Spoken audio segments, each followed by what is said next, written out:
Let me welcome you to the sixth session in this series, Philosophers in the Midst of History.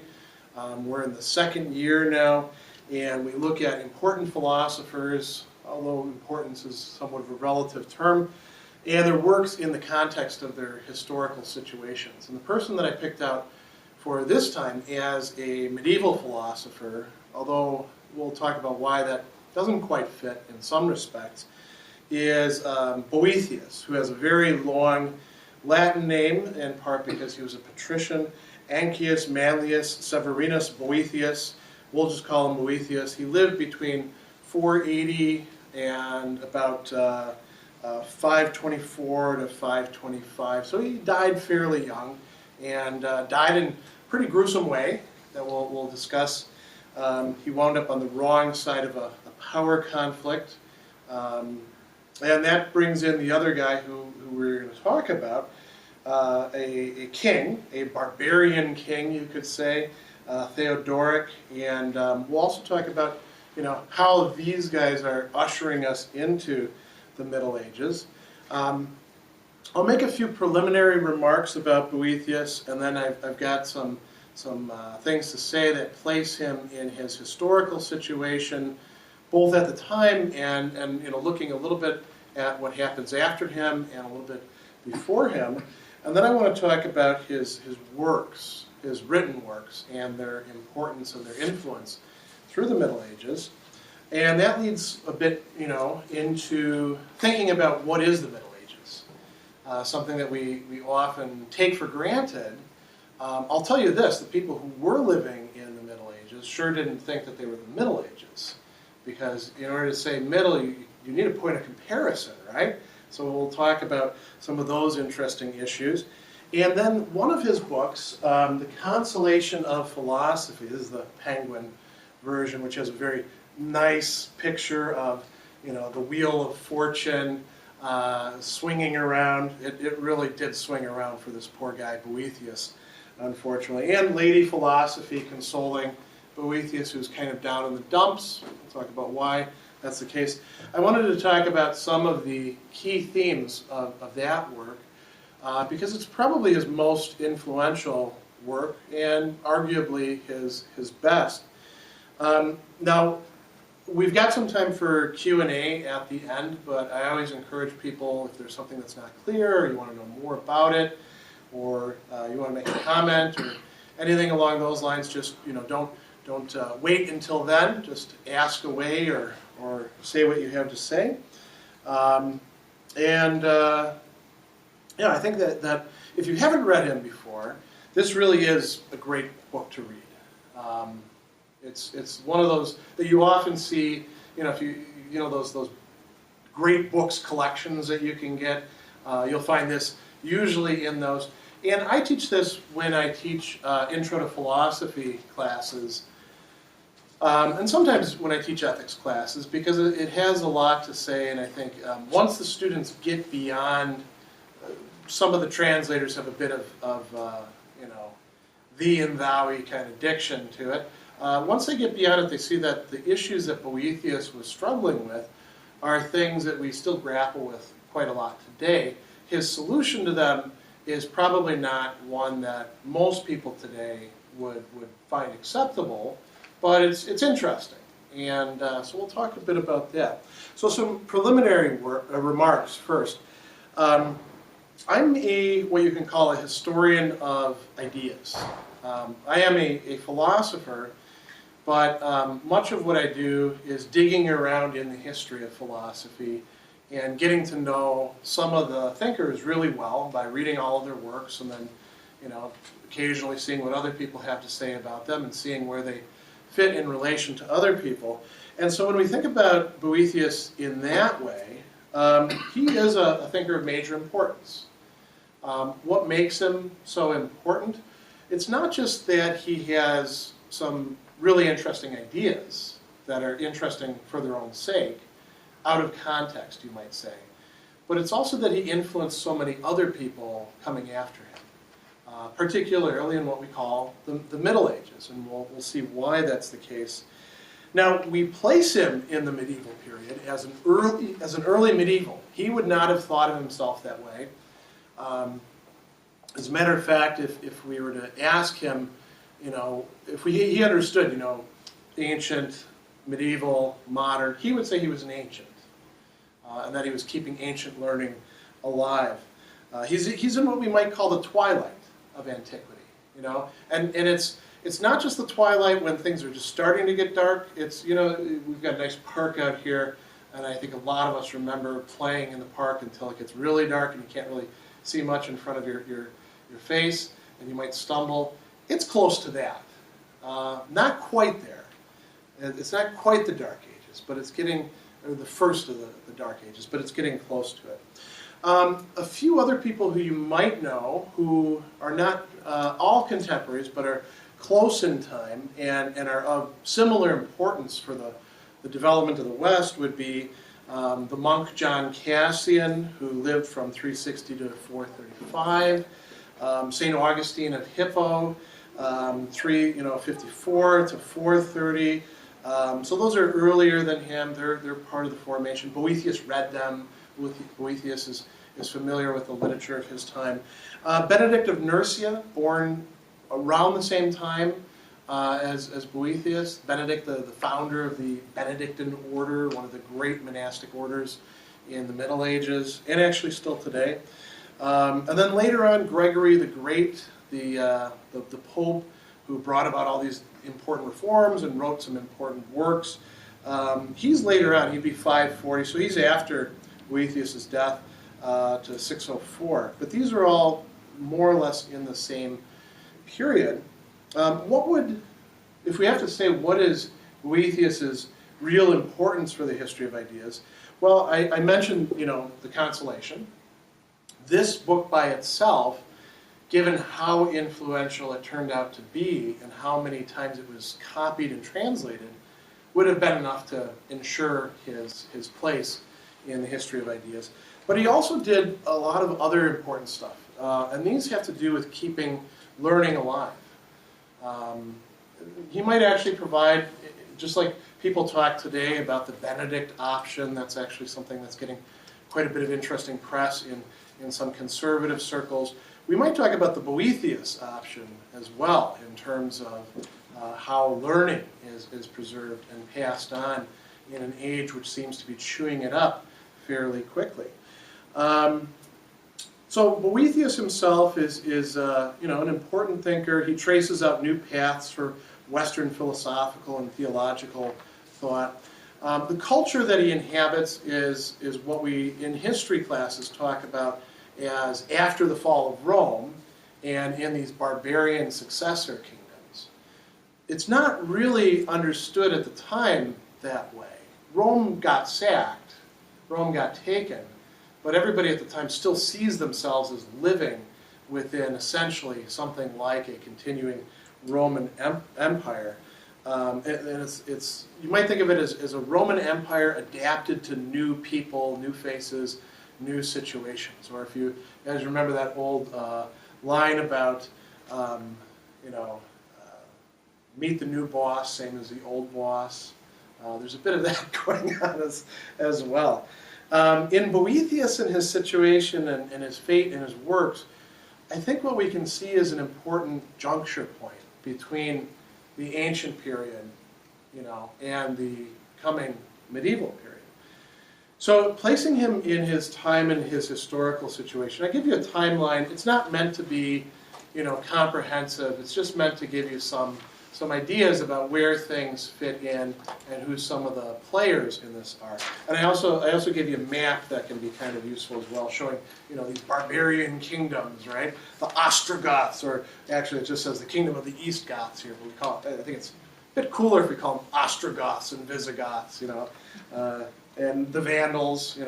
Vandals today are something different, but they're named after these guys who came through and broke a lot of things, and then established other kingdoms. Kingdom of the Franks, of course, in what we now have as France and parts of Germany and the Netherlands. And then you notice the Eastern Roman Empire in what's present-day Greece and Turkey, and also controlling some of the other parts of the Mediterranean as well. So if you look at this timeline, you notice that Boethius is born into a time that's seeing a lot of political upheaval. And that's going to play an important role in what's going on.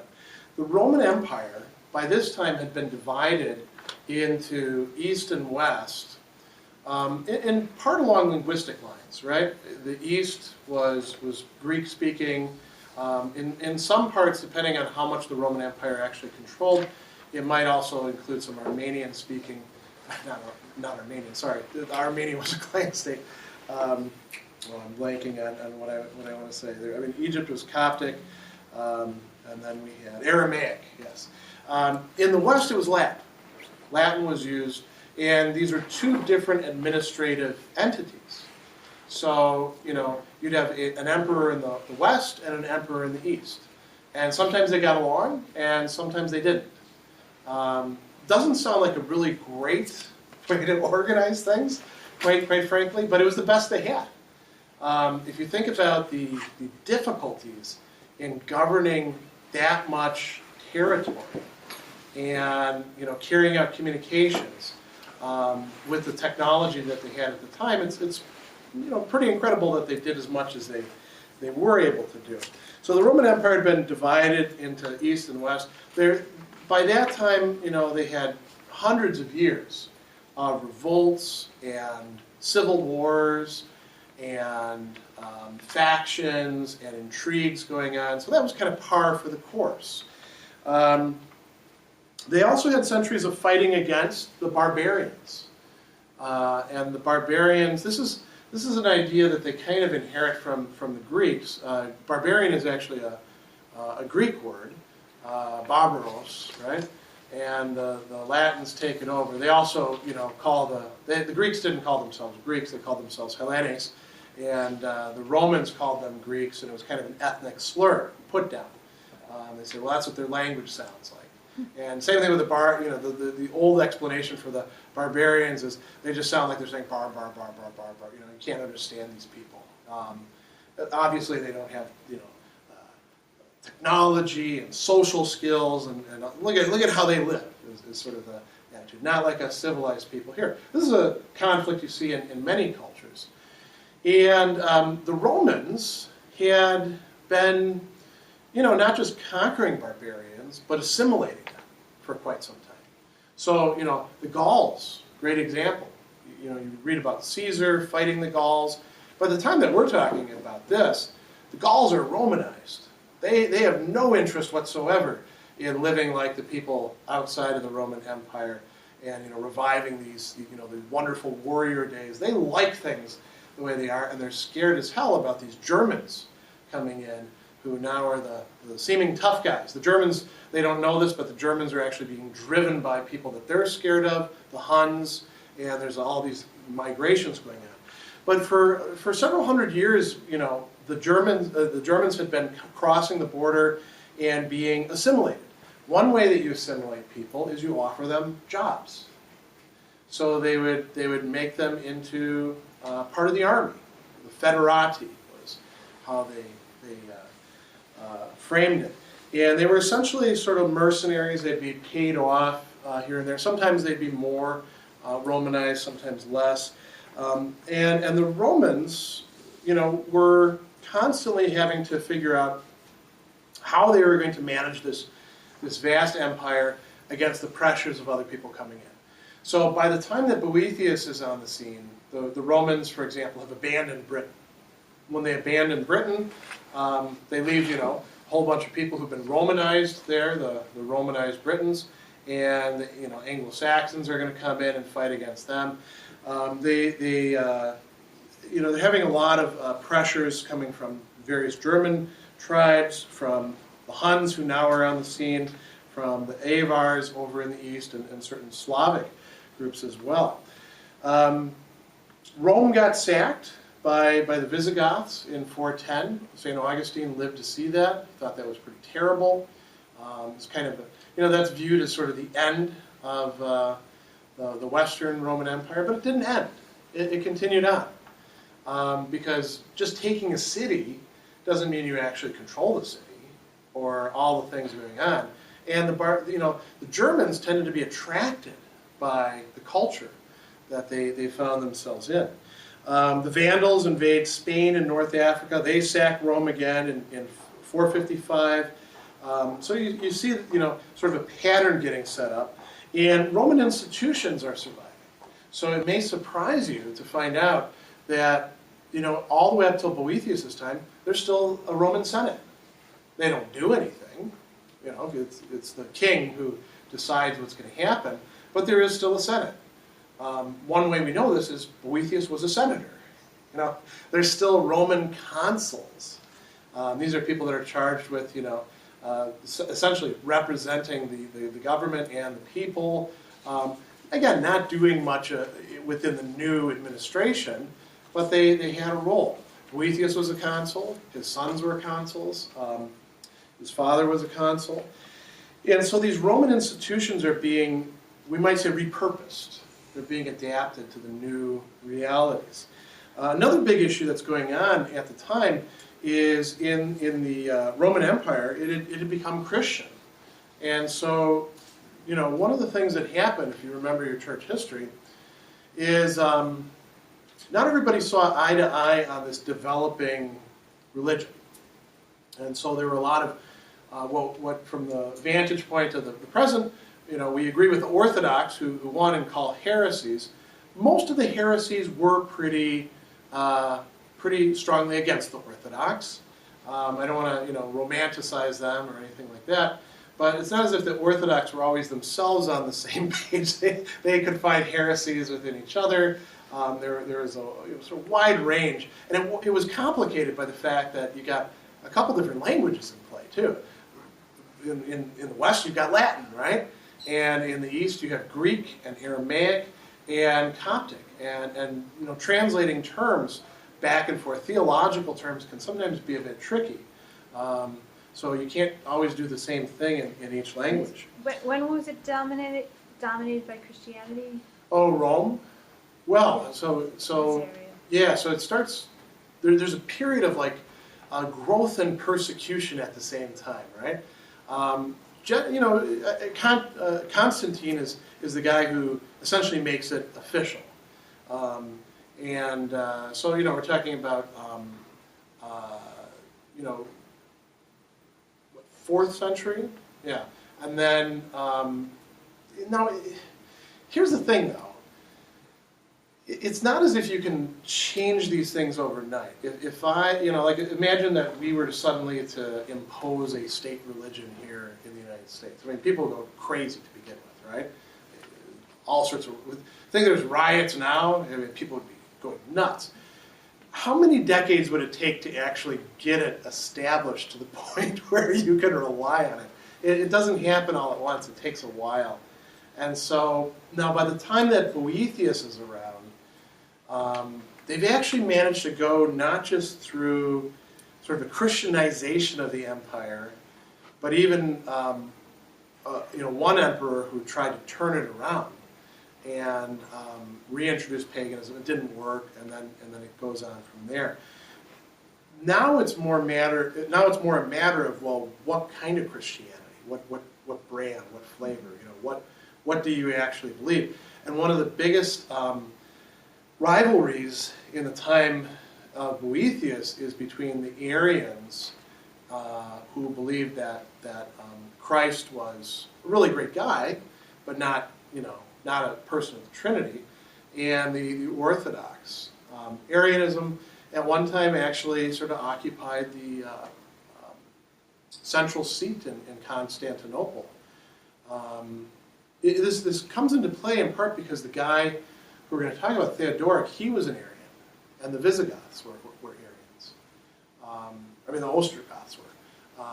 And so, depending on where you sat, you might not like the other Christians, and then all of this oftentimes got wrapped up in politics too, because if you don't like the guy over there, and you want to take over his territory, and it just so happens that he's of the wrong interpretation of the faith, now you've got a great pretext to go and start carving out some of his territory, and vice versa. When it comes to Boethius himself, we know a lot of things about him. We don't know exactly where they fit in terms of dates. We know a few of the dates, but we're just kind of guessing where the others fit in. So I didn't put a lot of them into the timeline. He's born in Rome to a very old family. He's of the patrician class, which is the higher class. It means something. It doesn't mean what it used to mean in ancient Rome. They're no longer like the ruling class, but it's a prestige sort of thing. And his father dies young, unfortunately, but fortunately, there's another guy on the scene who adopts Boethius, takes him in, handles his schooling. Symmachus is his name. And Symmachus really values classical education and literature. He can read Greek. Boethius is able to read Greek in a time when fewer and fewer people are able to do so in the West. And Boethius really likes this guy. Eventually will marry his daughter, Rusticana, and have two children. One's named Boethius, one's named Symmachus. Those are his two sons. So he winds up in a great family, which is good for him. We don't really know where he got his schooling. Some scholars wanted to make rather speculative claims that he went to Alexandria, which was a major center for learning at the time, or to Athens. But we don't really have any evidence that that was the case. He was living in a time when books had not yet begun to really disappear. So, he talks about having a really well-stocked library. And that was probably the case. Symmachus had probably gathered together all these books. He becomes involved in a couple different directions in his life. One direction is political, and the other direction is scholarly. So he's sort of like if you think about other great thinkers like Niccolo Machiavelli, we know him for The Prince, where he has a kind of realpolitik kind of approach to things. He also did discourses on Livy, where he's a little bit less bullish on pure force. And he wrote a comedy and some other things. That was after he left his day job. In his day job, he was an administrator. And Boethius was doing things like this as well. You see a lot of people in the history of thought doing this. Before we have the universities and we look for our philosophers or theologians there, a lot of people actually have to wear several different hats. And so that's what Boethius did. So this is a good time to talk about this Theodoric guy. If you look at the timeline, you see Theodorus showing up a little bit in the middle of it, right? So first there's these things going on within the Western Roman Empire. This guy Nepos is made the Western Roman Emperor by Leo. Leo is in the east. Traditionally, the Eastern Emperor is more important than the Western Emperor. So sort of like big brother, little brother kind of thing. Zeno becomes co-emperor with his son Leo until Leo dies, and then Zeno now is the Eastern Emperor. This guy Orestes, who is a military leader, establishes his son Romulus Augustulus as the Roman Emperor in the West. So Nepos flees to Dalmatia. Zeno himself has to flee from a plot and revolt. And now you get this guy Odoacer. Odoacer is another German. He shows up, although some people think he might have been of some other group. And he deposes Augustulus. He becomes the king of Italy. Now, you might say, well, wait a second, where did the emperor go? Well, by being king of Italy, he's in effect the Western Roman emperor. And he's getting some support from the Eastern Roman Empire for a while. He invades Dalmatia, kills off the murderers of Nepos. And then Zeno in the east decrees the Western Roman Empire over. So that means that Odoacer is really, he's not an emperor anymore. He's just sort of a, an administrative official. He's a second in command. The Western Roman Empire is more or less done officially. That doesn't mean any of its institutions go away. And now what happens? Odoacer gets talked into favoring a rival to Zeno and invades the Eastern Roman Empire. So Zeno, fights him off, and a little bit after that, Theodoric, who himself is a really interesting guy. He's a German. He's an Ostrogoth, an Eastern Goth, but he winds up being a hostage, which means that he ends up getting raised by the Eastern Romans, which means that he learns their ways, which means that he gets to study their military tactics. He's a smart guy, which means that he sees what's good in their culture and what he might take. When he eventually becomes king over his own people, when he's an older man, he has all this in the background. And he also knows how rich Constantinople is. So one of the things these guys like to do is attack rich cities, essentially like a protection racket. We won't invade you. What are you going to give us? And they would buy him off with something, and that's what happens. Now this puts a spark in the mind of Zeno. He thinks, this guy could be very useful. We've got this guy Odoacer, and he's raising hell over in the west. I don't really like what he's doing. Maybe Theodoric could take care of that for me. And he plants this suggestion. Why don't you go over to Italy and take care of Odoacer for me? So they do that. He takes the Ostrogoths, and they conquer Italy. And now he becomes the king. It takes about 3 years, but eventually, the last city, Ravenna, surrenders, and Theodoric holds a banquet, says we're all going to be reconciled with each other, and at the banquet kills Odoacer, which was he didn't come up with that. There were plenty of people who'd done that before him. And you notice that I don't have too much else in there until later on, but one of the things that Theodoric was trying to do was put back together a Western Roman Empire. And he was doing it by recognizing the realities of the time. So, the Ostrogoths controlled Italy and some of the other area around there. The Vandals were in North Africa. The Visigoths are in Spain. The Franks are north. He starts marrying people and marrying off his family to establish a whole network of connections, because he wants to establish his rule and that of his family as essentially like a new Roman Empire in the West, but now one that would unite these successor kingdoms. And you can do that in part because the Roman culture is still there in North Africa, in Italy, in what we call France, Gaul, in parts of Germany, in Spain. So he is, you see him doing this. He marries the sister of King Clovis of the Franks. He marries off his daughter to this guy Eutharic, who is his great hope. Eutharic is from the Visigoths, and he's apparently a brilliant guy, but unfortunately he dies young. And what we see happening is more dynastic struggles in the West, in the East, sorry. And another thing that's important as well, a little bit of church history. There had been something like a schism between East and West. Not a full schism like would later on happen, separating the Catholics off from the Orthodox.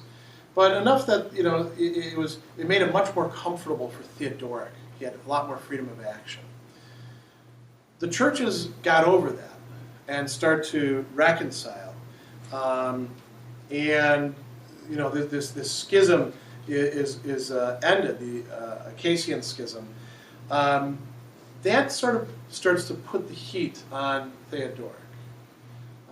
And we see him moving from a policy where he was an Arian, but more or less let people believe what they wanted to believe, to starting to enforce things, starting to crack down. Boethius looks like somebody who got caught up in these various, tensions and crackdowns. What ends up leading to Boethius' death is, like I put here, this guy, Cyprianus, accuses the ex-consul Albinus of carrying out a treacherous correspondence with the Eastern Emperor. He's sending letters back and forth, right? And so what would this mean? This would mean that the Eastern Roman Emperor would be sort of reasserting his authority over the West, and Theodoric would be going down in power. What ends up happening is Boethius jumps to this guy's defense, and he says, the charge of Cyprianus is false, but if Albinus did this, so also have I and the whole Senate with one accord done it. It is false, he says this to Theodoric. This sets the trap, because now they bring forth what look like false witnesses to say, oh no, this really was the case, and Boethius now has put himself on the wrong side, so he winds up being accused of treason as well, as does his father a little bit later. I mean, his we'll call him stepfather, right? Father-in-law as well.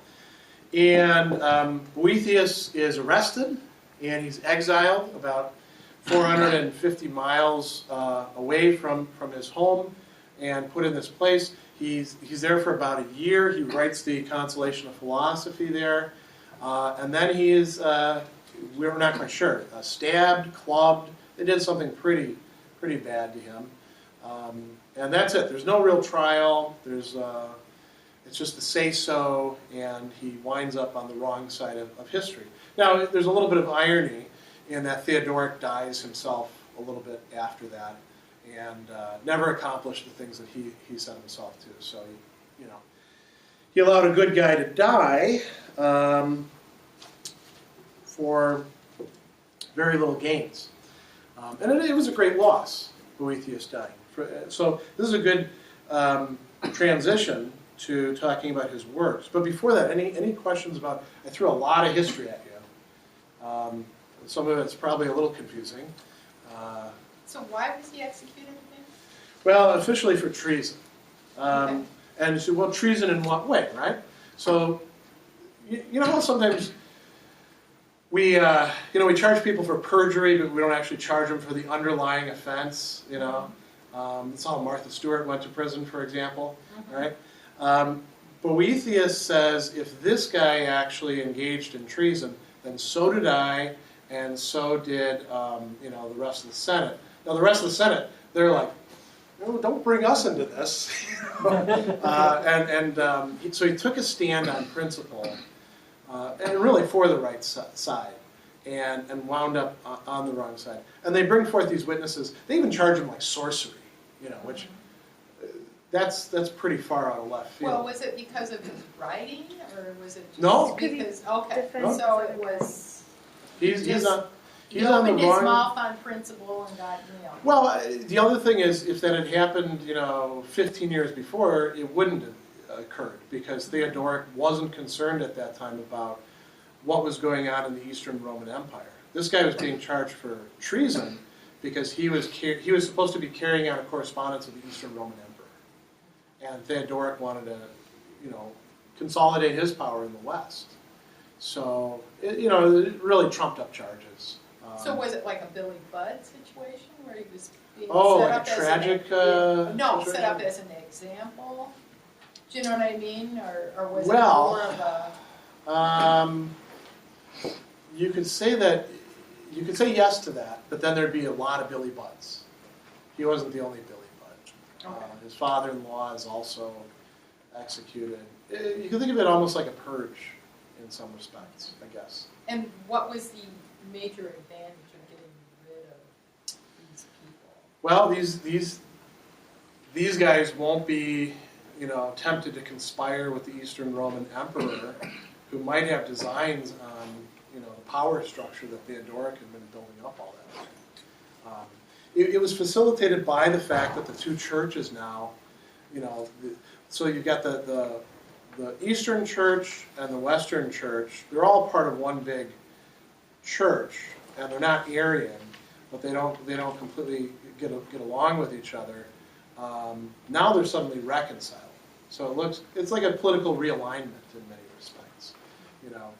And there's that old, you know, the friend of my enemy, or the enemy of my enemy is my friend. There's also a logic that says, well, whoever's friends with my enemy, they're my enemy too.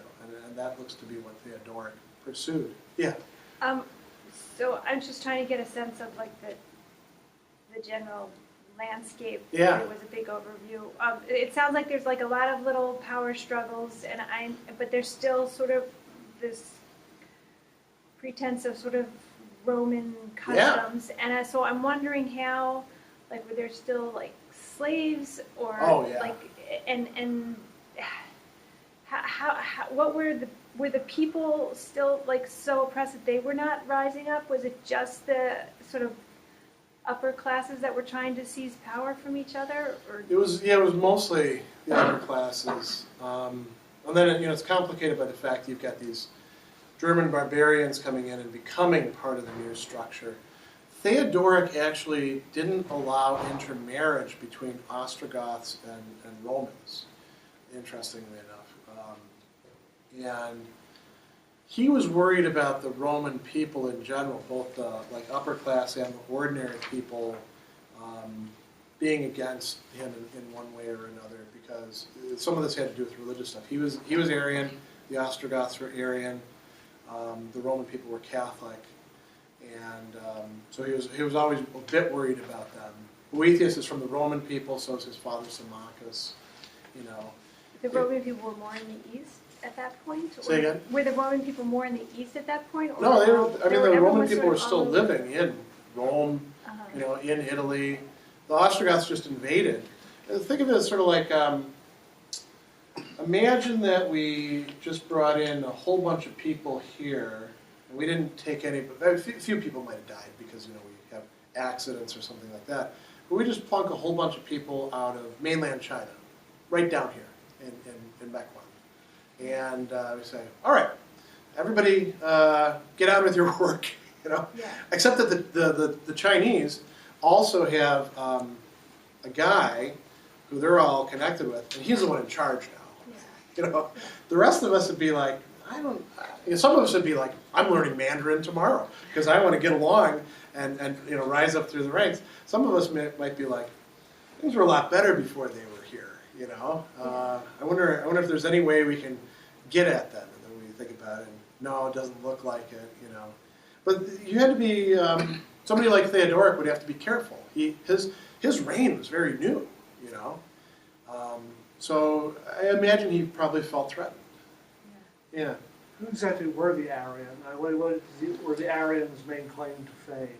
Well, so there's this guy Arius, and he's a theologian, and it's a designation for those who followed his theology, which there's more to it than this, but essentially it said Jesus was not the second person of the Trinity. He's a really great guy.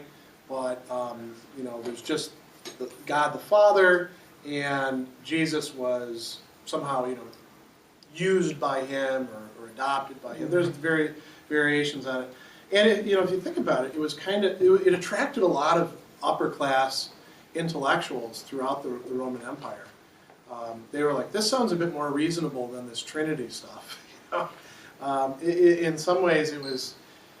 Some people have likened it to the very early Unitarianism, but it's very different than what we think of as Unitarianism today, in that they tend to be very peaceful, and the Arians in the Roman Empire were quite often, very willing to engage in deadly power politics with non-Arians. So, and everyone else sort of returned the favor too. So I don't want to say that they were more prone to that than others. When was Arian around? That's a good question. I think he's 3rd century, although I might be wrong. Keeping all these things in my head is sometimes a bit tricky. I believe the Council of Nicaea dealt with Arius. Well, Sort At of. least as theology. Yeah, I mean, there's dealing with, like, in the sense of having a pronouncement, and then there's actually being able to enforce it. And that depends on, I mean, this is where it comes in. That depends on having somebody who's got political power being willing to back you up. So if the emperor suddenly becomes Arian, you're in trouble, right? Or in the West, if this guy Theodoric is an Arian, he's not going to be enforcing it. He's going to be going the other way. And it looks like towards the end of his reign, the fact that he died, he had some purges planned of the Orthodox. So let's talk about Boethius's works. And I'm not going to try to summarize all these. You've got a page that shows you what we've got there. And instead, let me just talk about these main categories. So you notice that he's got translations of other people's works. Boethius had the project, which he didn't realize, unfortunately, of translating all of Plato's works and all of Aristotle's works into Latin. Had he done so, the Middle Ages would have looked very different, I think, in terms of intellectual life than they did, because most of Aristotle's works had to wait until we got these translations from Spain, from the Arabs, in the beginning in the 12th century, but they didn't really catch on until about the 13th century. So this is a long time. The only Platonic text that they had in the West for a long time was the Timaeus, which is if you've ever read it, it's a really interesting dialogue, but it's not really that typical of Plato's works, the ones that we often have people read. If Boethius had succeeded, we would have had the Republic, we would have had the Symposium, we would have had all these other great works. But you see that he was able to translate some things. He also wrote commentaries on those works, some of which we have, some of which we don't. And then he wrote treatises adapting other people's works. This was important. The On Arithmetic and On Music were used as textbooks throughout the Middle Ages. And they were a way to preserve, ancient learning. This guy, who is essentially just adapting, Nicomachus of Gyrsara, was an Aristotelian who also had a lot of Neo-Pythagorean philosophy mixed into what he was doing. And so Boethius's texts were, sort of the cutting edge at the time. Then original philosophical and rhetorical or logical treatises. You notice he's got a lot of things there. He's taking the logical works of Aristotle. He's taking what he knows from Plato, from the Neoplatonist authors like Porphyry. He's also taking what we had of the Stoic logic coming to us from Cicero and also from Seneca. Not logic so much, but he's read Seneca.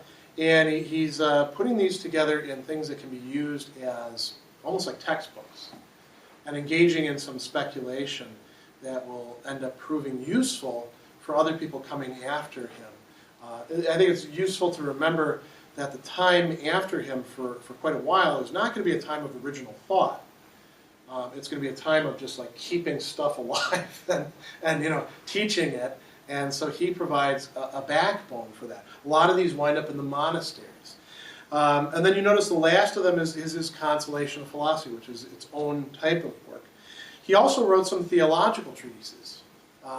He writes a book on the Trinity, which is indebted to St. Augustine. He comes right out and says it. He writes some other interesting ones as well. You can see them there. He's engaging in thought that's going to influence theologians in the Middle Ages. So what I'd like to say about this, because I don't want to take up too much time, is these books, like I said, would end up providing a portion of the educational resources for learning that's taking place in what's going to be the Middle Ages. At first, this is in monasteries and cathedral schools. Monasteries used to be the place to go for an education. As a matter of fact, some people actually became monks to pursue their education, not because they actually wanted to be monks. And then, with the rise of the universities, Boethius's works were used in scholastic settings as well. Even when they were surpassed, they were being commented on. So he was one of the people who, you might say, set the agenda. And then the Consolation, this work, had even more influence. Not only was everybody in the monasteries and schools reading it over time. As a matter of fact, this is one of the works that you would find in most monasteries. It would be copied out. It was also translated fairly quickly into other languages. So, for example, King Alfred has it translated into Old English. It's translated into Old French. Geoffrey Chaucer translates it into Middle English. Queen Elizabeth has it translated into early modern English. It gets translated into German. It has a wide provenance. I mean, it's still also being read in Latin, but it becomes part of vernacular literature as well. It influences Dante, who brings up Boethius. It influences Chaucer quite a bit. And here's a quote that I found by C.S. Lewis, which is kind of an interesting segue into talking about the Middle Ages. So Lewis said, to acquire a taste for this book is almost to become naturalized in the Middle Ages.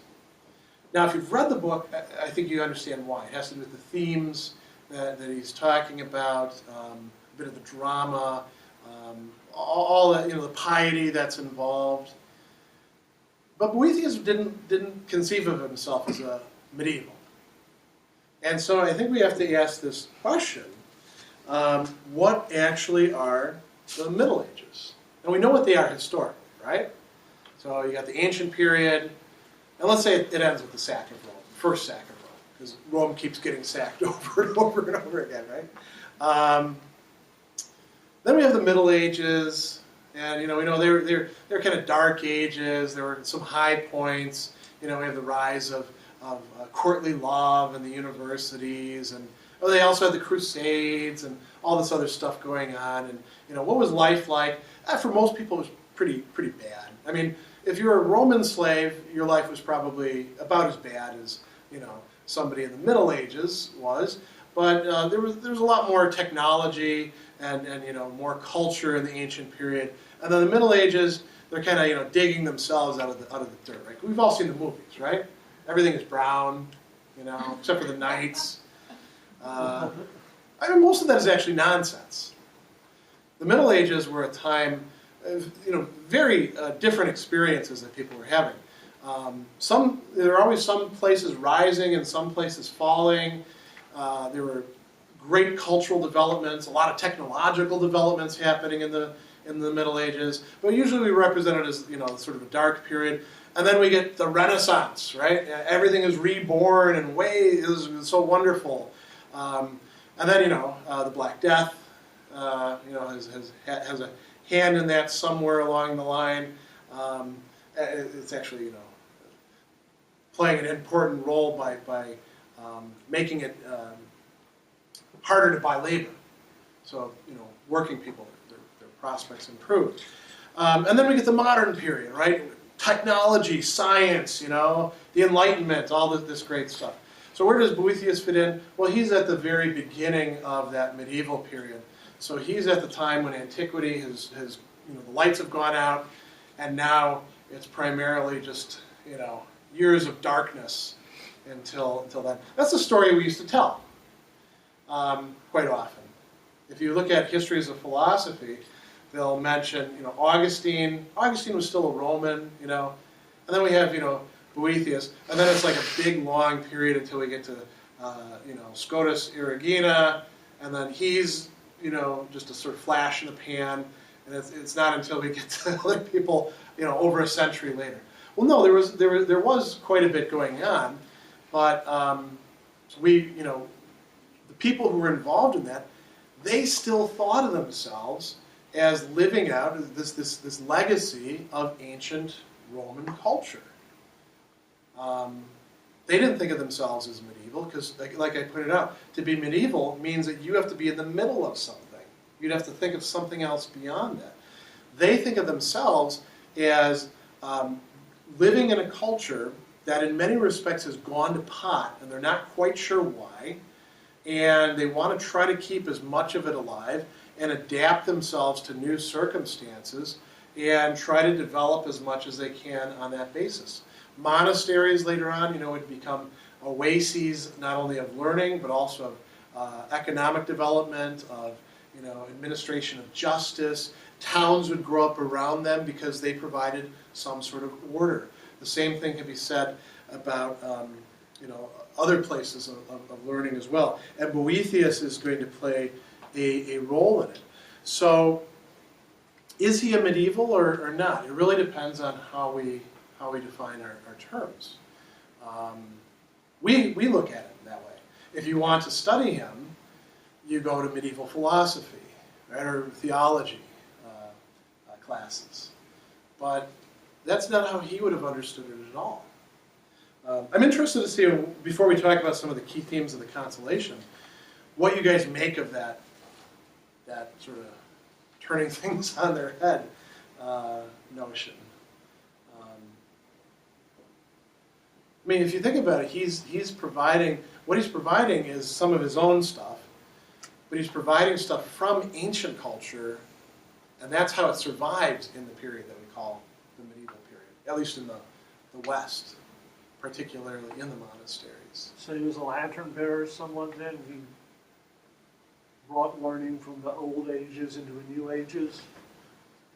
Well, I mean, they were old ages to him, right? Aristotle had been gone for... Actually, I meant his time into a new time.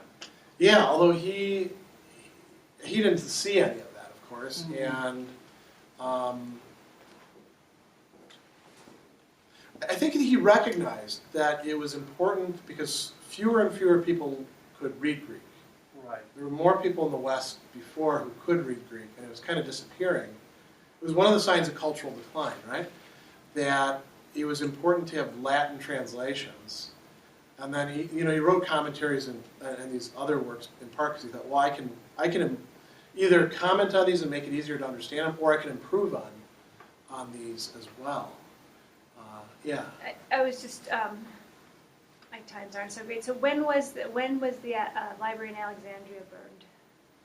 Oh, I don't know. I want to say in the 300s, right? Well before him, you're saying.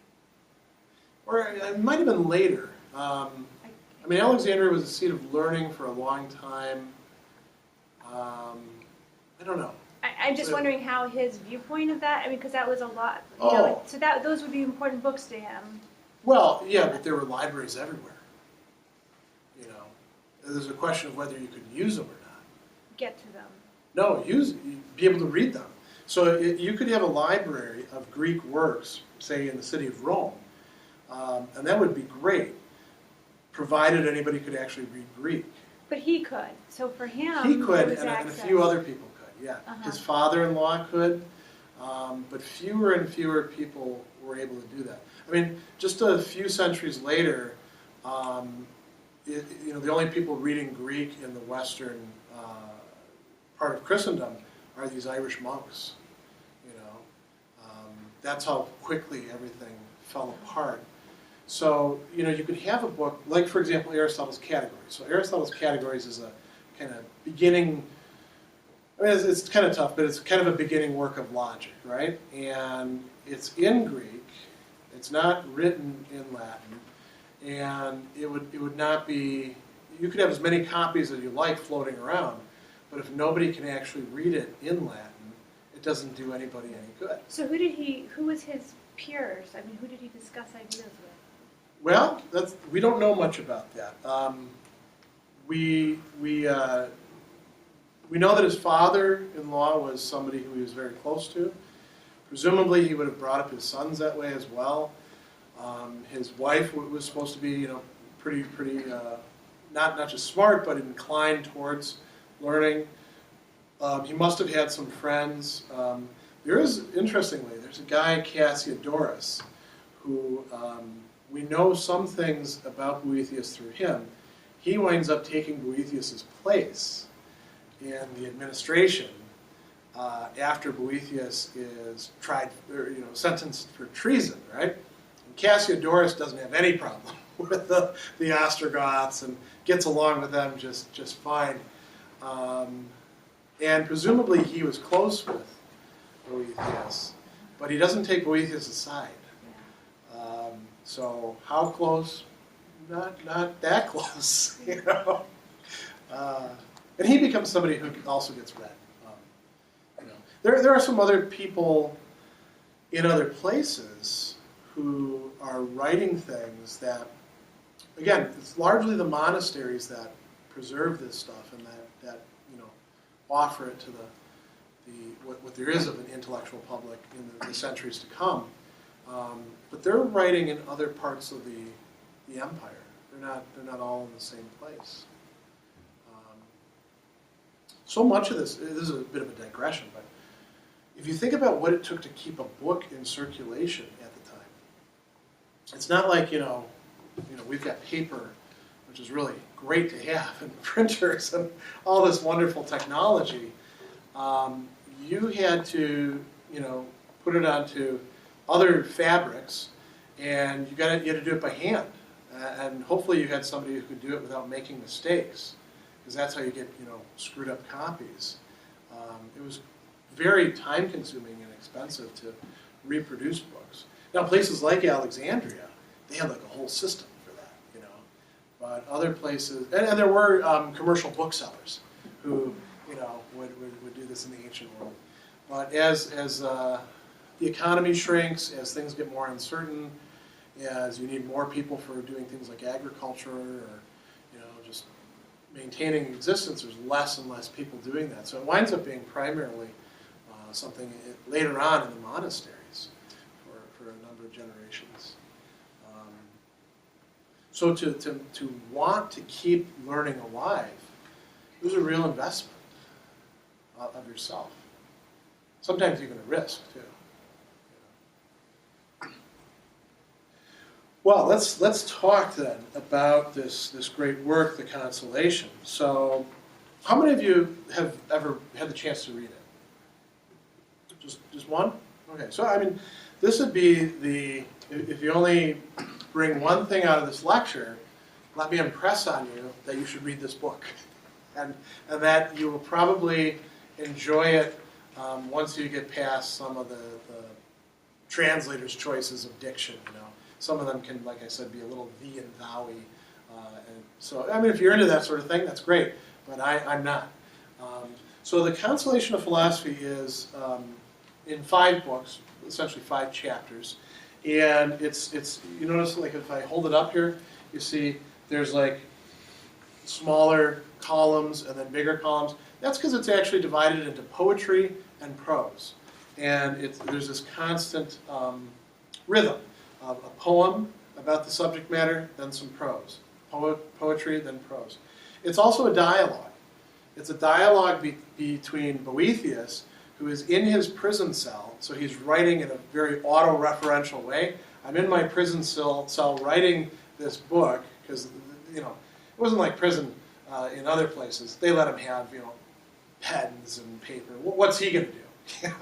He's not going to turn over the power structure that way. And this beautiful woman comes to visit him. And her name is Philosophy. And he knows her because he, was raised by her and studied with her for years and years and years. But he's really down. And he's down because he was on top of things. He was the person who was in charge of, he was essentially sort of like Theodoric's XO. The person who was making everything happen. He fell that far. He saw his sons attain offices. He had a wonderful family. Everything was going good for him, and then everything suddenly went to crap. And, the rest of us who never had anything like that, I think we can say we might be a little bit more resilient. Or not, I don't know. Maybe enjoying great opportunities and stuff, maybe it doesn't make you less resilient. But there's certainly more to take away, and everything does get taken away. And so he's upset. As a matter of fact, he's not upset. He's depressed. He's crying. He's having a terrible time. And so philosophy comes to him, and the whole structure of the book is philosophy healing him of his sadness, of his pain, but also of his mistaken understanding of things. And, you know, did you ever make a dumb decision in your life that you stuck with, and somebody came to you and you know, hopefully didn't slap you around, but you know, shook you and said, "What the hell is wrong with you?" You know, and then, you know, they sort of explained things to you, and after a while you had a better perspective. That's what philosophy is doing. She's not doing it physically, she's doing it with arguments and explaining things to him and reminding him of things that he learned at one time and saying, here is where the rubber meets the road. You know, you said in the past that, for example, a good person is going to do well no matter where they are. Here's the test, buddy, because you're in a situation where all of your, you know, goods like money and wealth and honor and fame, physical pleasure, these have all been taken away from you. What's left? You know, your virtue, your moral goodness that you have, does that still mean anything to you? Does that bring you any sort of happiness? If not, then all that philosophy stuff that you were talking about before was pretty much BS, Boethius. This is where the real test comes in. And she's not saying it quite so straightforwardly as that, right? She's weaning him into it slowly. But what she's doing is providing, you can think of it as Boethius himself, providing a way that he could console himself for the situation that he's now in, using the resources of the essentially Platonic philosophy that had come to him. Here's another interesting point. He is a Christian, but there's no mention of Christ in this book. There's no Christian doctrine. There's things that are compatible with Christian doctrine, but they're not being taken from Christianity. They're being taken from mostly Platonic philosophy and a few things from Stoic philosophy as well. So you might say, well, what's going on there? Why wouldn't a Christian do that? Well, because you can also arrive at the same conclusions in some cases through certain schools of philosophy. And that's what he ended up doing. It's interesting that a book that's not about Christianity at all will be taken by the monks and copied and commented on and used so much. Because I think they saw sort of kindred spirits. And when it comes down to it, Platonic philosophy was probably the one that most of the early Christian thinkers saw as most compatible with Christianity. Augustine saw it that way. Justin Martyr, very early, important Christian philosopher, said that. So what are the other key themes? You know, there's an investigation into what is the nature of goods. And if you think about the stuff that we desire and preoccupy ourselves with, we're still in the same situation that Boethius is. There's certain basic goods that we might sometimes add to, but they keep coming up over and over again, like wealth. Is money going to make us happy? Money is good for stuff, right? When you don't have it, it sure isn't fun, especially when you need it, or even if you go into debt. But money isn't sufficient to buy you happiness. What about power? And remember, this is a guy who actually did exercise power. He was second to the king. Can that provide you with happiness?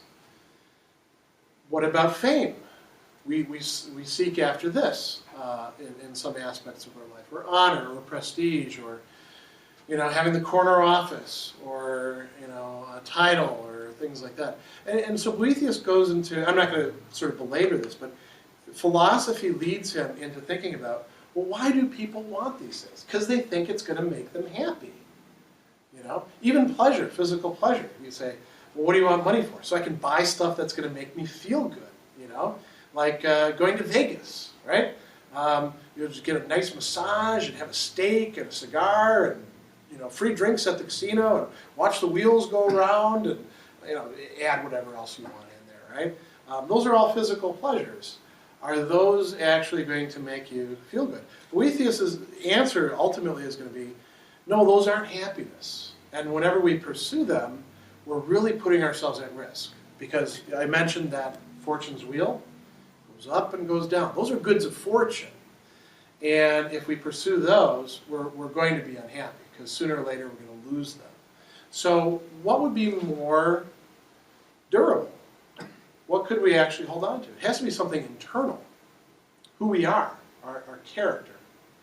And that's where he talks about things like virtue. This is a term we don't use all that much these days. So you can substitute like moral goodness or moral excellence, what makes us good people. And Boethius says that, eventually, he says, because it takes a lot of convincing of him, that the good are happy, even if they're in bad, physical circumstances, or they don't have a lot in their bank accounts, or if people don't like them. They are not only happy, but they're actually closer to God. The more that we become morally good, the more divine, he says, we become. The more we become like goodness itself. And likewise, the bad people who seem to have it pretty good quite often and get away with all sorts of stuff, they're not really happy. There's probably something to this. You look at a lot of people who get away with things, and if you've ever had a chance to interact with them, some of them are, happy in a sense. They're happy they didn't go to jail, or, they got away with stuff, or, but they're not fundamentally happy. They're not fulfilled, usually. And so, this leads into a bigger, deeper question, which is, well, let's say there is a good God. And that God actually cares about human beings. Why the hell would that God let the bad people get away with so much stuff and screw themselves up and make things bad for the good people? Or the poor suckers that are caught in between that aren't quite good and aren't quite bad, right? And this is the question of what we call providence. Why are things arranged the way they are? When we talk about something being providentially arranged, this means that it would be arranged for some sort of purpose.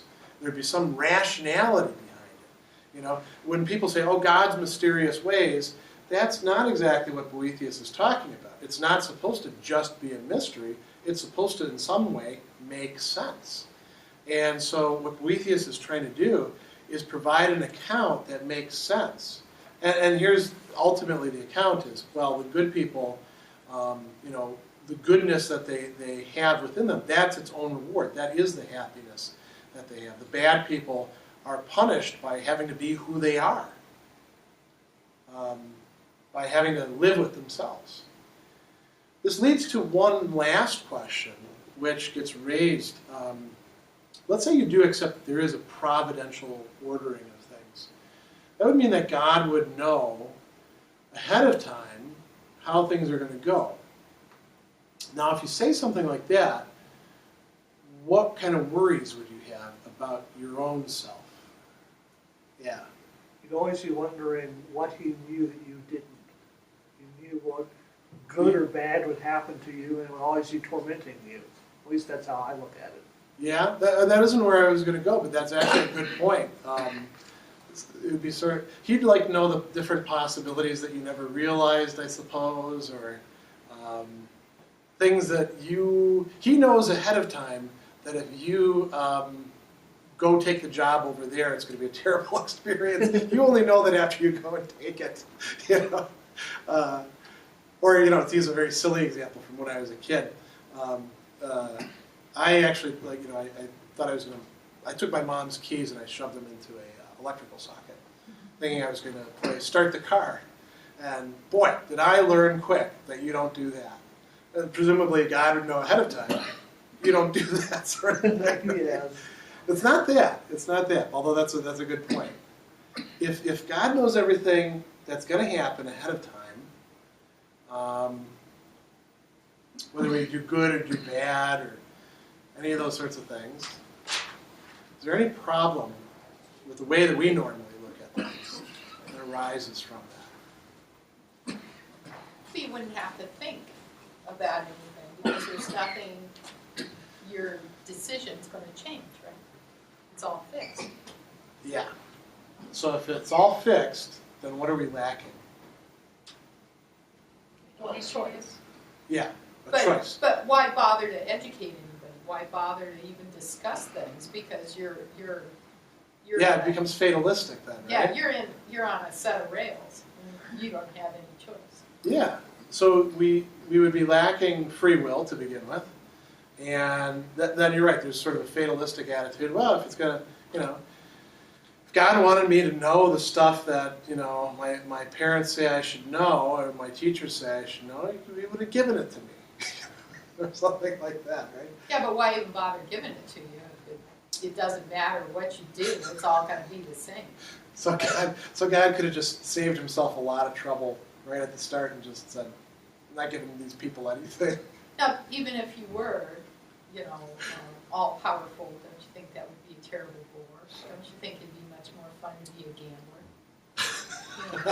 To have some chance involved. Right. Yeah. I mean, this actually is a bit of a digression, but one of the things that I really like about some of the medieval thinkers is they try to give you some reasonable understanding of what being in heaven would be like. Because the way most people describe heaven, it sounds like an extremely boring place. That old picture of playing harps, and I like playing my banjo for about an hour, and then I want to do other stuff. I can't imagine just praising something for all eternity. That doesn't sound like a lot of fun for me. So some great theologians have actually, like St. Anselm, for example, he discusses what would be going on. And it's not like, well, first there's this you do over here and this you do. It's a little bit more deep than that. But you're right, if it's just like the same stuff over and over again, and we don't have any creative involvement ourselves, then why do it? And so this is a real problem. This is a fundamental worry that the ancients had, and it continues through the modern time. If everything is really fixed, and in this case it would be fixed because God sees it or arranges it ahead of time, then what the hell are we doing, right? This is what they call the problem of divine providence, or the divine foreknowledge and free will. And Boethius's treatment of this, and I'm going to really simplify it here. So I encourage you to get the book and read it because it's really worth checking out. He points out that God doesn't see time the way that we do. And it leads to something that in contemporary philosophy we call presentism about time. So we're, right now, an hour and 13 minutes have passed since I started talking. And, we think about a timeline, right? There's the time when we all shuffled in here, and then there's going to be a time when we all leave, and right now we're in this part of the time, right? We're moving through it. And I could choose things, like I could at this point say, oh, lecture's done, let's get the hell out of here, right? That could happen, because I do have free will. Now, if God is sort of following along with us, but he just happens to see further along, that means we don't really choose anything. Because he already sees me choosing, no, let's stick around and talk about the rest of the lecture, for the next however long, and answer the questions and all sorts of things. And I'm already doing that. Boethius says, no, God sees the whole sweep. All of it is one present moment for him. It's not like he has to wait to get to this point. It's all present for him. So there isn't any foreknowledge, because there isn't any for God. That's the way we see things. So God knows, from all eternity whether I'm going to be a good person or a bad person, or go from being a good person to a bad person, or vice versa. I don't know it, but the reason he knows it is because I actually do have free will, and there's room for that in this grand scheme in which God gets to sort of observe what's happening. Again, this is oversimplifying a bit his full position, but that's the gist of it. And this is a big issue. If you hear this sort of thing and you're like, I don't quite get that, that's perfectly okay, because this is a very deep metaphysical question that Boethius is playing with. So now to bring this to a close, and we'll do a little bit more Q&A after this, why the hell is he talking about that in a book that's supposed to be about consolation of philosophy? All of these things are about philosophy as something that has to do with our lives and gives our lives their deepest perspective, you could say. Now, most people in his time don't have access to philosophy. We do, fortunately, because we live in the internet age, and any book that we want to find, we can access pretty much. Yeah. 99 cents Amazon Kindle. Oh yeah, yeah. Or well, you can also find all free versions of it too. But that's good too. Gutenberg. Yeah. It's free on there.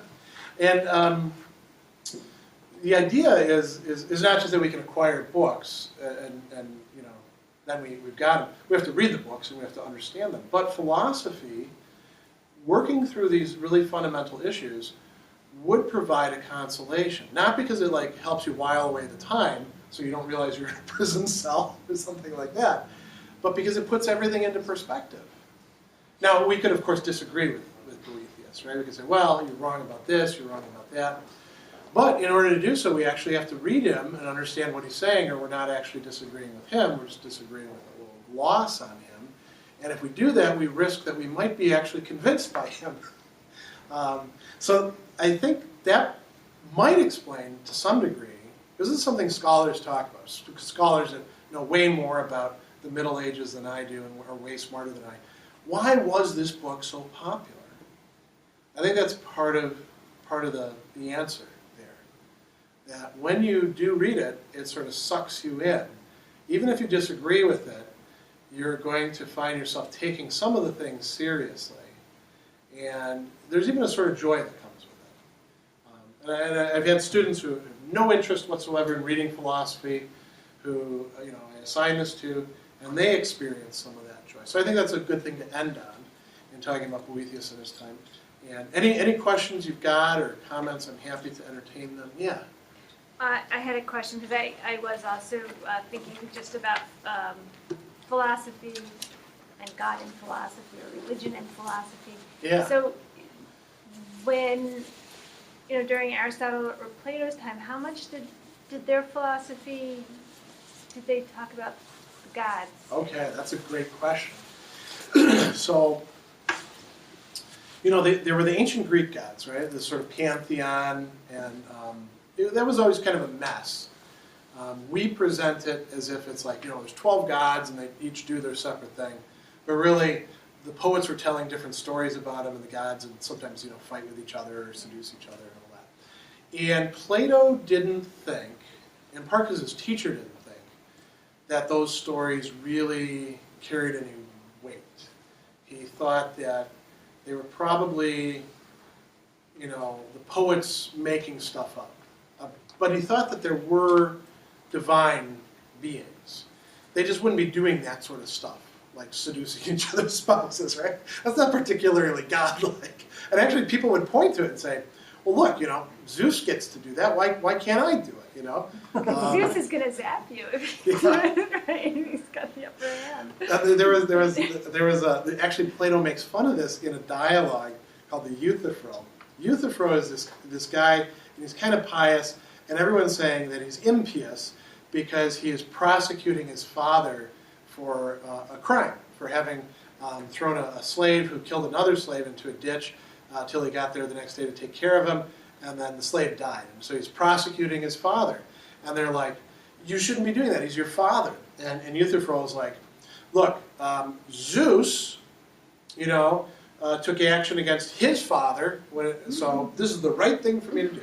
So Plato's making fun of that sort of thing. And of course Aristotle doesn't buy into that either, but they thought there was a divine, and they tended to identify that divine with rationality, with reason. And they and also the Stoics thought that the rationality within us is in a certain sense either a part of the divine or like the divine.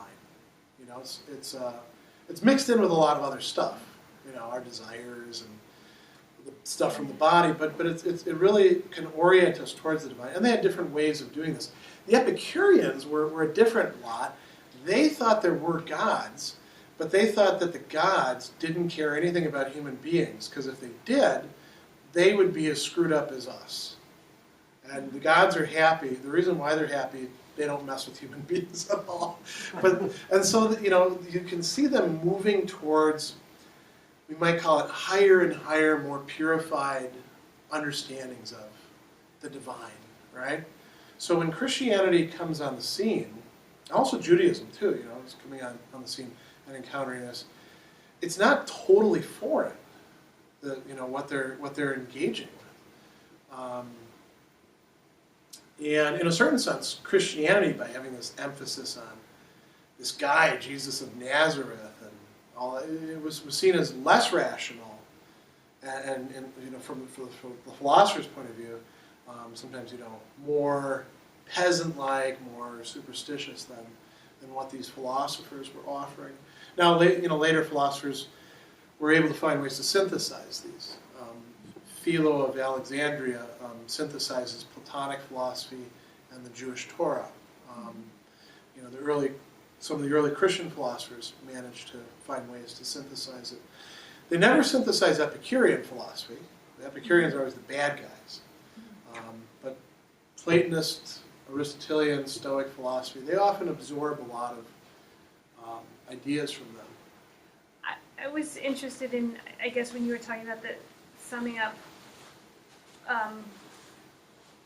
Boethius's like thesis, which is like your reward is that you feel good, and that a bad person's punishment is that they're never going to feel like happy. And, Yeah. and I was thinking about that in terms of like Buddhist ideas, because Yeah. that's similar.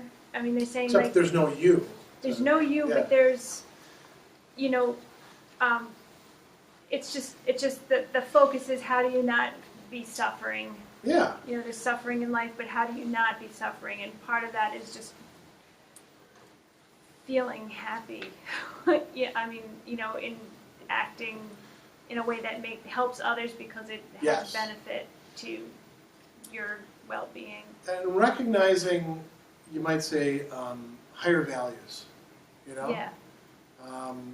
Things beyond just selfishness or momentary pleasures or having some power over somebody else. Yeah. And you see this, so that's something that you see in a lot of different wisdom traditions. Right.